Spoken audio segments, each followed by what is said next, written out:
یہ ضروری نہیں ہے کہ ہر بندے کا ہر سال پھیرا لگے. صلاح الدین ایوبی جیسے دلیر ایک دفعہ بھی نہیں جا سکے. بڑی تعداد ہے علماء کی، مشائخ کی، بزرگوں کی، نہیں جا سکے. اور کون کہتا ہے وہ رہتے ہیں فقط مدینے میں؟ وہ تو رہتے ہیں اپنے عاشقوں کے سینے میں. یہ ہو جاتا ہے. اور کبھی کبھی نئی اسباب پیدا ہوتے جانے کے. نبی کریم علیہ السلام خود تشریف لے گئے، احرام باندھ کر حدیبیہ تک گئے حضور، اور کفار نے کہا نہیں جانے دیں گے. 1400-1500 صحابہ بندھے ہوئے احرام کھول کر واپس لوٹ آئے، اور حضور نے فرمایا اللہ اسباب بنائے گا، انشاءاللہ دوبارہ جائیں گے. کچھ ضروری نہیں ہوتا کہ ہر دفعہ ہی پھیرا لگے اور ہر دفعہ ہی چکر بنے. وہاں حاضری ہو نہ ہو، ہمارا دل تو ہر وقت مکے مدینے کے ساتھ جڑا رہنا چاہیے.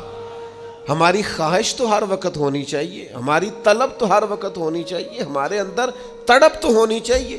وہ جو حدیث پاک میں فرمایا قیامت والے دن کچھ لوگوں نے حج نہیں کیا ہوگا، اس کی برکت سے ہی اللہ تعالیٰ انہیں جنت عطا کرے گا.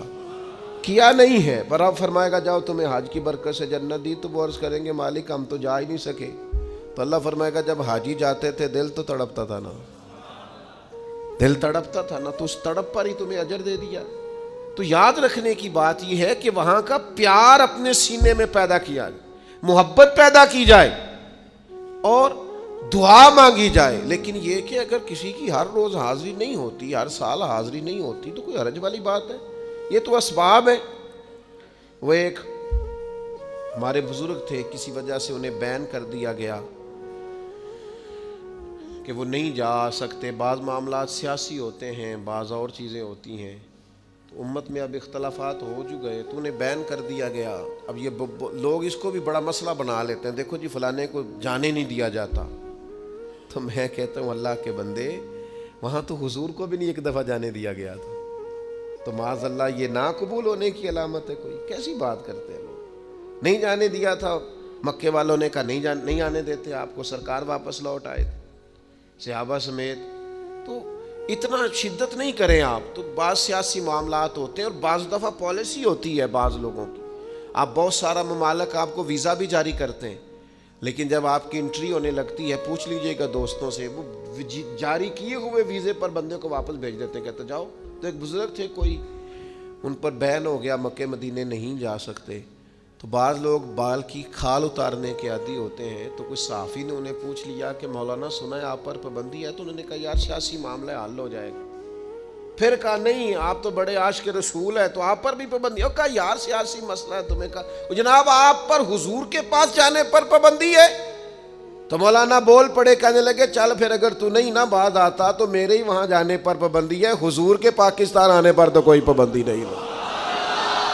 اس لیے کچھ چیزیں ایسی ہیں جس پر ہمیں متوجہ ہونے کی ضرورت ہے، کچھ چیزیں ایسی ہیں جس پر ہمیں غور کرنے کی حاجت ہے. بعض لوگ جو ان کی طبیعت چاہتی ہے سو کہہ دیتے ہیں.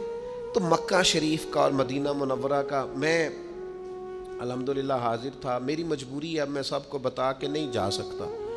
ایک تو جیسے جیسے پیار کرنے والے بڑھتے ہیں آزمائشیں بھی بڑھ جاتی ہیں. میرے لیے کچھ مشکل ہوتا ہے. پھر میں یہ کوئی اتفاقیہ بات ہے کہ کچھ 4 ویڈیوز میری لوگ دیکھ لیتے ہیں ادھر ادھر، تو جو بندہ کیمروں کے اندر آ جاتا ہے وہ پھر بعض اوقات عام دنیا میں مشکل ہو جاتا ہے اس کا گھومنا. ہمارے لیے بھی کچھ مشکلات زیادہ بڑھ گئی ہیں.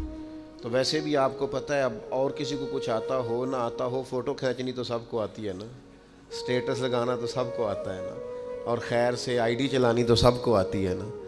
اور اب تو لوگ اور کوئی کام کرے نہ کرے یہ ذرا تھوڑا پابندی سے کرتے ہیں. تو میری اپنی ایک طبیعت ہے، میں اپنے سٹائل سے حاضری دیتا ہوں، خاموشی سے چلا جاتا ہوں. جتنی توفیق ہوتی ہے حاضری ہو جاتی ہے، واپس آ جاتے ہیں. میں آپ کو اپنے بارے میں یہ بڑی ذمہ داری سے بتاتا ہوں. انسان کوشش بھی کرتا ہے، منصوبہ بھی بناتا ہے، پلاننگ بھی ہوتی ہے، جد و جہد بھی ہوتی ہے. لیکن مجھے پہلی دفعہ میں حاضری دینے جا رہا تھا تو مجھے میری اماں جی نے ایک بات کی تھی جو میری روح تک اتر گئی. میں کچھ پریشان تھا. میں نے ان سے کہا اماں جی تسی ایتھے ہو تے میں چلاں تے کوئی. تو کہنے لگے پتر کیویں دی گل کرنا ہے بھولا، ساری عمر تینوں پڑھ کے بھی سمجھ نہیں آئی. اتنے پریشان نہیں جائیدا، جنوں بلائے جدوں بلائے ادوں اسباب بھی پیدا ہو جاندے. تو بات میری بڑی سمجھ میں آئی. آج تک سوچتا ہوں, کئی حاضریاں ہو چکی ہیں, جب وہاں سے بلاوا آتا ہے تو پتہ ہی نہیں چلتا.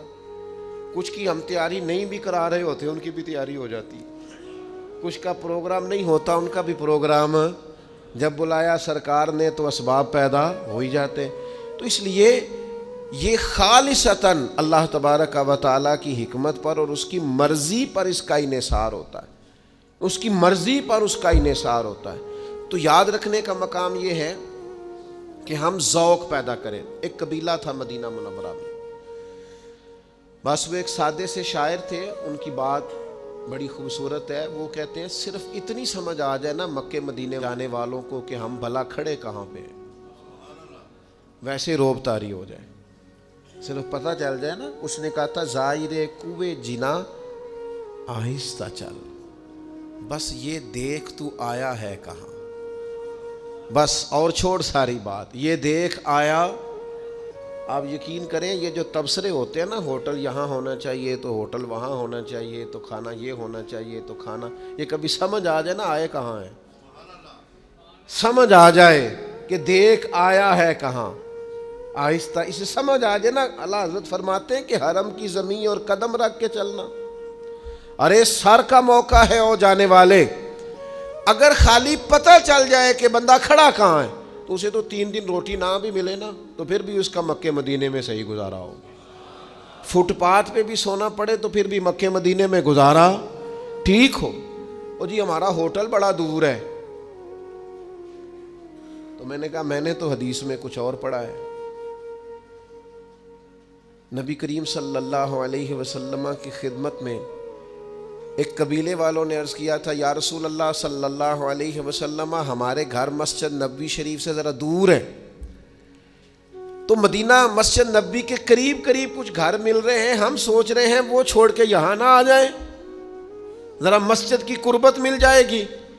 تو حضور نے کیا فرمایا, کریم فرمانے لگے وہیں رکے رہو, جتنے قدم تم چل کے آؤ گے اتنا ہی اللہ زیادہ اجر عطا فرمائے گا.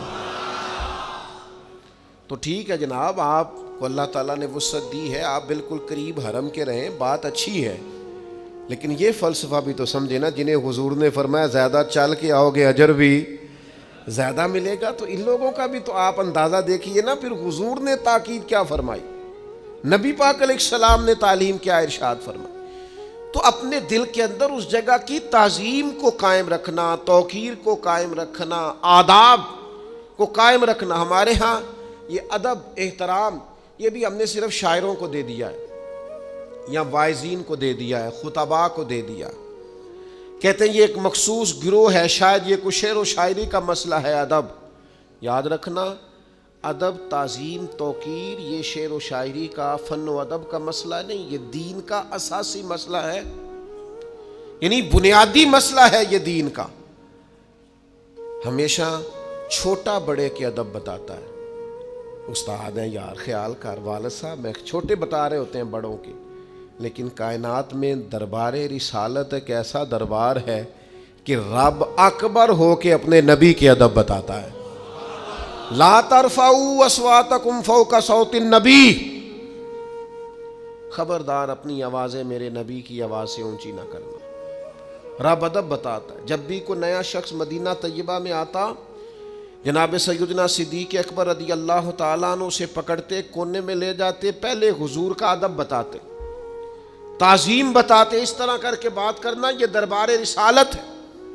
نفس گم کردہ می آیت جنید و بایزیدی جا, یہاں تو جنید بغدادی اور بایزید بستامی آتے ہیں تو سانس اونچا نہیں لیتے, سانس اونچا, سانسوں کی بھی آواز ہوتی ہے نا, سانسوں کی آواز, سانسوں کا شور بھی درست. مسجد نبوی شریف میں خوش عقیدہ امام تھے, 40 سال حضور کے مصلی پہ کھڑے ہو کے نماز پڑھائی ہے, لیکن کہتے ہیں 40 سالوں میں میں نے مسجد نبوی میں 40 سال امامت کی, اللہ ان کے درجے بلند کرے. کہتے ایک دفعہ بھی کسی کا نام لے کے آواز نہیں دی, 40 سال امام رہا ہوں, پھر بھی کسی کو بلایا تو اشارہ کر کے بلایا, اور کان میں بات کی ہے, میں نے اپنی آواز سوائے قرآن مجید پڑھنے کے نماز کے اندر کبھی اونچی اس لیے کہ نفس گم کردہ می آیت جنید و با یزیدی جا. اپنی کچھ لوگ بڑی دلیری بتاتے ہیں, او جی میں نہیں آیت کی ڈریا, میں 12 ربیع الاول تے اتھے مارے نے نعرے اچھی درود پڑھے ہے. او بھائی وہاں تو اونچا پڑھنا ہی نہیں تھا, یہ آپ بہادری بتا رہے ہیں, تو نادانی ہو گئی آپ سے. وہاں تو آپ بہت خوبصورت لہجے کے ساتھ بڑی ٹھہرے ہوئے انداز میں حضرت جابر ابن عبداللہ حضور کے روضے پہ کھڑے ہوتے تو صرف آنسو بہاتے تھے, سلام کہتے اور آنسو بہاتے. یہ خراج پیش کر تو حضور کی بارگاہ, تو نبی کریم کے حضور یہ والی نظر پیش کر, یہ انداز اختیار کرنا, اور پھر 2 بندوں کو کیمرے دے کے کھڑے کرنا اور ان سے کہنا کہ میں آؤں تو تم ذرا نا ویو صحیح لینا. چلیں ہمیں بھی 4 لوگ جانتے ہی ہوں گے, چلو ہمارے ساتھ جو جاتے ہوں گے ان کے پاس بھی کوئی مہنگا موبائل ہوگا ہی, کوئی ان کو بھی کوئی طریقہ آتا ہی ہوگا کہ یہ آ رہے ہوں تو کیسے کر کے ویڈیو بنانی ہے, کچھ سلیقے آتے ہی ہوں گے. لیکن ہم سمجھتے ہیں کہ 70,000 فرشتے جو حضور کی بارگاہ میں آئے ہیں وہ جو ویڈیو بنا رہے ہیں وہ زیادہ بہتر نہیں ہے, وہ جو عند اللہ جا کے پیش کریں گے وہ زیادہ معقول نہیں ہے.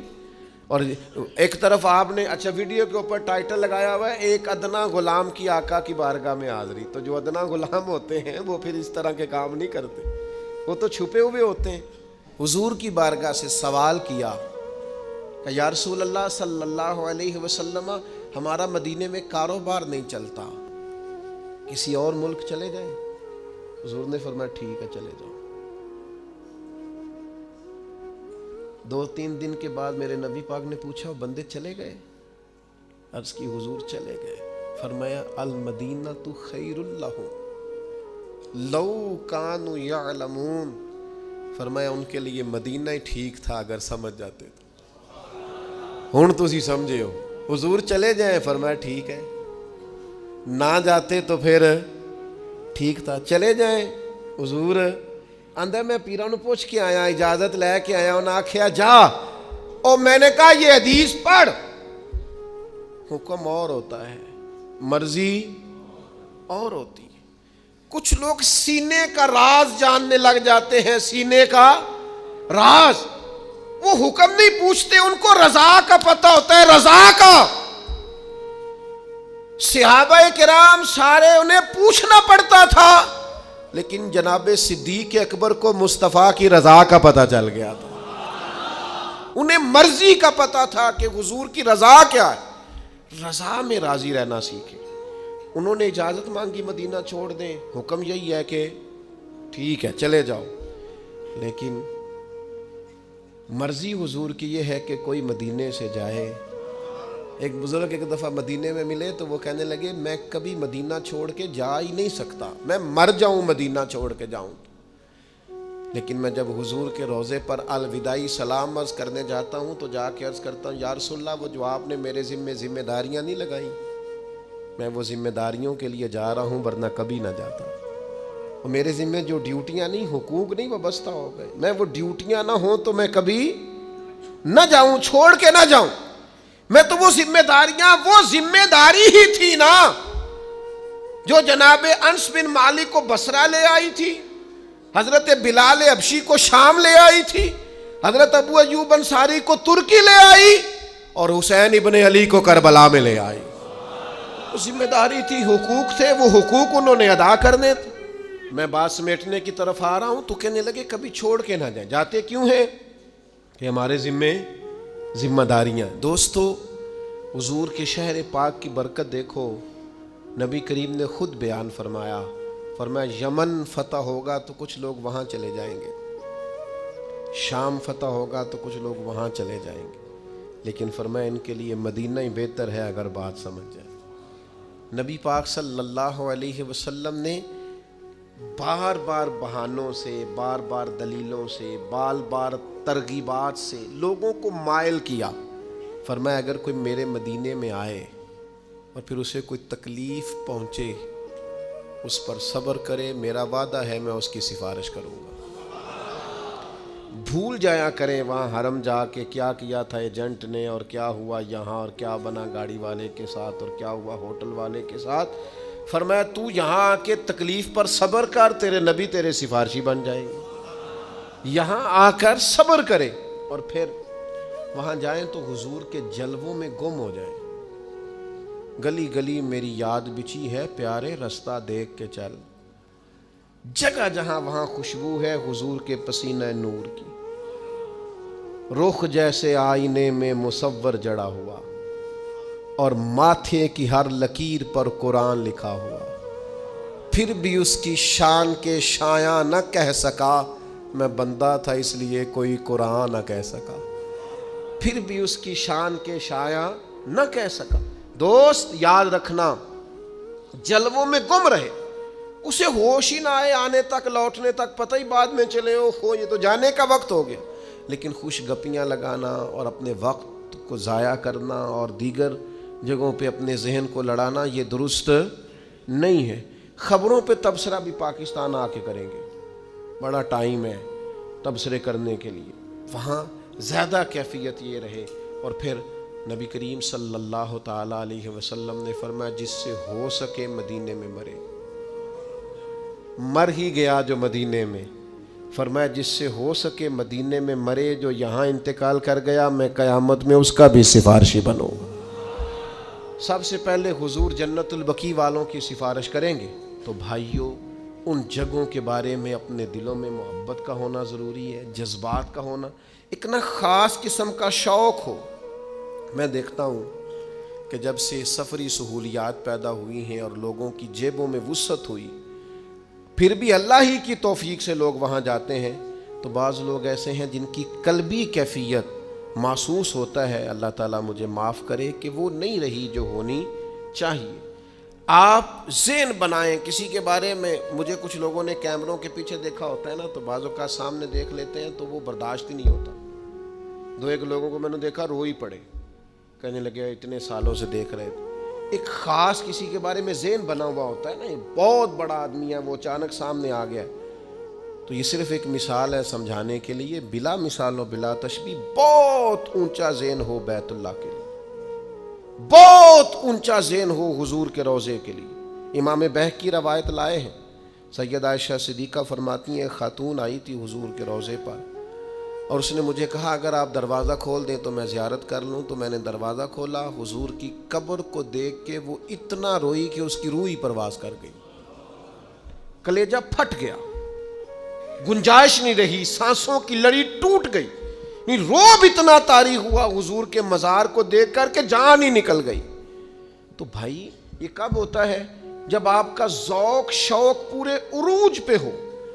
وہ کسی نے کہا تھا کہ اقبال حضور کے روضے پہ نہیں گئے, اگر چلے جاتے تو پھٹ جاتا کلیجہ, لوٹ کے واپس نہ آتے. کچھ جاتے ہیں ملا جامی جیسے لوگ کہ جو کہتے ہیں وہاں تک ہی جانا ہے, پھر ہو سکتا ہے واپس نہ آ سکیں, چونکہ قلبی واردات وہاں تک پہنچی ہوتی ہے, کیفیت بڑی انفرادی ہو جاتی ہے. تو وہ خاص شوق ذوق میں وہاں جو مستقل لوگ رہتے ہیں, اللہ کا کرم ہے تو مکے میں مدینے میں عرب شریف میں لوگ رہتے ہیں, ان پر اللہ کا کرم ہے. لیکن میں نے ہلکی سی, یہ مجھے کہنا نہیں چاہیے چونکہ وہ بڑے کرم والے لوگ ہیں, میں نے ہلکی سی ایک چیز فیل کی ہے, ان میں وہ طلب نہیں باقی رہتی. وہ کہتے ہیں مجھے اتنے سال ہو گئے ہیں جی, میں نے گنا ہی نہیں کبھی میری کتنی حاضری ہیں. ایسے نہ کر یار, یہاں جو بھی آتا ہے اس کے فضل سے ہی آتا ہے. تیرا انداز یہ ٹھیک نہیں ہے, تیرے شوق میں جو کمی ہے وہ کمی درست نہیں ہے. تو تازہ دم رہ, جتنی دفعہ جا یہ سمجھ میں پہلی دفعہ ہی آیا ہوں, اور جب لوٹ کے واپس آ سمجھ میری آخری حاضری تھی, پتہ نہیں موقع ملے کہ نہ ملے. اس کیفیت کے ساتھ وہاں کی حاضریاں دی جائیں. میں نے بڑے بڑے علماء دیکھے, مشائخ دیکھے, سادات دیکھے, بہت اللہ نے جن کو نوازا ہے ہندوستان کے, پاکستان کے. اس سال ایک بنگلہ دیش کے بڑے عالم کو میں نے دیکھا, قرآن مجید کا انہوں نے انگریزی میں ترجمہ کیا ہوا ہے, قابل آدمی ہے لیکن بالکل سادے سے انداز میں, اکیلے اور بالکل تنے تنہا, اور اپنے گلے کے اندر وہ حضور شیخ الاسلام خواجہ قمر الدین سیالوی رحمۃ اللہ علیہ جب جاتے تھے نا تو اپنے گلے کے اندر خود کپڑا ڈال کے نا تو پکڑا ہوتا تھا انہوں نے دونوں سائڈوں سے. تو کہتے تھے حضور چاہیے تو یہ تھا کہ کوئی اس مجرم کو پکڑ کے لاتا, لیکن یہ مجرم خود ہی ہاتھ کڑی لگا کے حاضر ہو گیا. مہربانی کریں اس کے گناہ معاف کریں، اس سے درگزر کریں۔ تو یوں کر کے وہ بزرگ بھی میں نے دیکھا رومال کو زور سے پکڑے حضور کی بارگاہ میں جا رہے لوگ۔ جو بڑے ہیں وہ بہرحال بڑے ہیں،